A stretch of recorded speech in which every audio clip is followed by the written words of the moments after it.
दोन भाग स्पष्टपणाने याच्यामध्ये आहेत की विलिनीकरणाच्या संदर्भामध्ये ज्या पद्धतीने मी श्रद्धे साहेबांनी काय प्रतिक्रिया दिल्या त्याच्याबद्दल बिलकुल बोलत नाही, पण इतर सहकाऱ्यांच्या प्रतिक्रिया दिल्या त्या बारामतीमध्ये अंत्यसंस्कार होण्यापूर्वी देण्याची त्यांनी सुरुवात केली. मला एवढंच विचारायचं की विलिनीकरण कुठल्या पक्षाचं कुठल्या पक्षात, विलिनीकरण कुठल्या पक्षाचं कुठल्या पक्षात याचा जर काय खुलासा किंवा याची माहिती, कारण काल शिंदे साहेबांनी एकदम भावनिक होऊन शपथ घेऊन वक्तव्य केलं, त्याच्यामुळे जर काय कळलं तर नक्की त्या बाबतीमध्ये मला एका बाजूला दोन्ही राष्ट्रवादी एकत्र येण्याबाबत ही चर्चा इतकी पुढे गेली असताना हे एकत्र येऊ नये यासाठी कुठेतरी कट शिजवला गेला का एका गटाकडून, अशी शंका देखील वडेट्टीवारांनी उपस्थित. वडेट्टीवार काय बोलतात, त्यांना पहिलं चंद्रपूरचा महापौर काँग्रेसचा करू दे. काँग्रेस अंतर्गत पळापळी करणाऱ्या वडेट्टीवारांनी आमच्या पक्षाबद्दल बोलण्याचा त्यांचा नैतिक अधिकार नाही आणि त्यांनी फारसं बोलण्याचा प्रयत्न करू नये. आज त्यांनी त्यांचा महापौर कोणा काँग्रेसचा नेमकं कोणा गटाचं होतं आहे त्याची पहिली काळजी घ्यावी आणि मग आमच्याकडे पाहावं. एक भाग. दुसरा भाग असा सर्वसाधारणपणाने की आम्ही राष्ट्रवादी काँग्रेस पक्ष म्हणून दादांच्या नेतृत्वाखाली राज्यामध्ये निवडणुका लढवल्या. 21 जागांच्यावरती आम्ही निर्वाचित झालो. राष्ट्रवादी विधिमंडळ काँग्रेस पक्ष मजबूत आहे, दादांच्या विचाराच्या वरती सिद्धांताच्या वरती वाटचाल करणार आहे. स्वाभाविकपणाने नेता निवडीचा अधिकार हा राष्ट्रवादी काँग्रेस पक्षाचा निवडून आलेल्या सदस्यांचा त्या ठिकाणी आहे. एकत्र यावं, आता दोन्ही पक्ष एकत्र येतील का?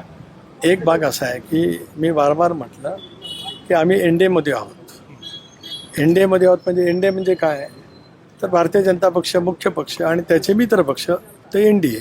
यूपीए म्हणजे काय, तर काँग्रेस आणि काँग्रेसचे मित्र पक्ष म्हणजे देशामध्ये यूपीए.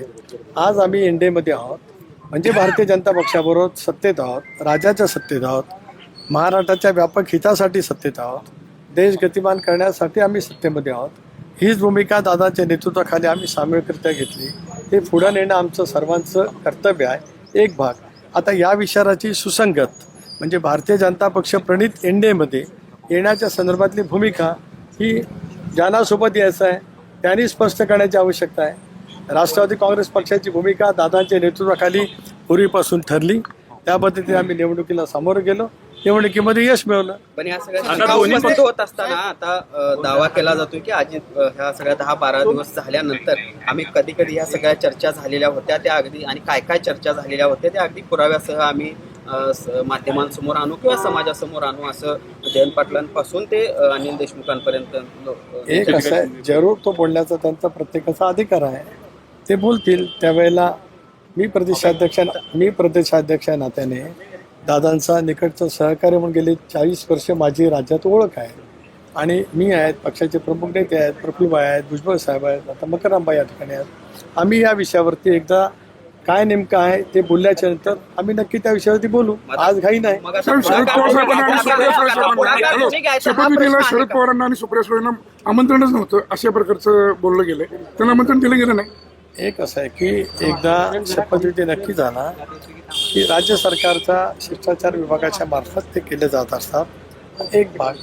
आम्ही त्या संबंध निर्णय प्रक्रियेमध्ये, कारण दुपारी 2 वाजता विधिमंडळ पक्षाची बैठक, विधिमंडळ पक्षाने एकमताने निवड केल्यानंतर मुख्यमंत्री महोदयांना पक्षाच्या वतीने विधिमंडळ पक्षाच्या वतीने आम्ही पत्र सादर केलं आणि मुख्यमंत्री महोदयांनी शपथ त्यावेळेला नक्की केली.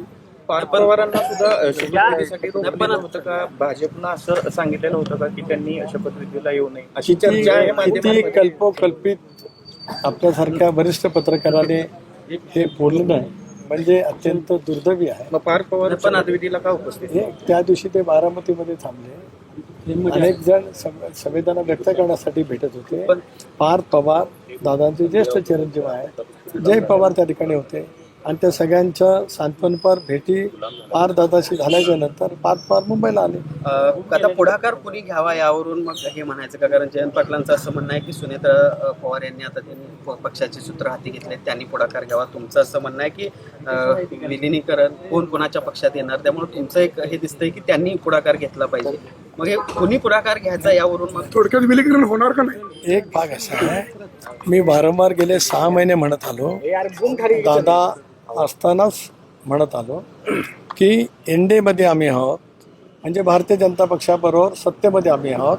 या निर्णयाशी ज्यांची अनुकूलता असेल त्यांचा त्या संदर्भातला निर्णय त्यांनी करायचा आहे आणि तो केल्याच्या नंतर मग या बाबतीतली स्पष्टता ही पुढे त्या ठिकाणी येईल.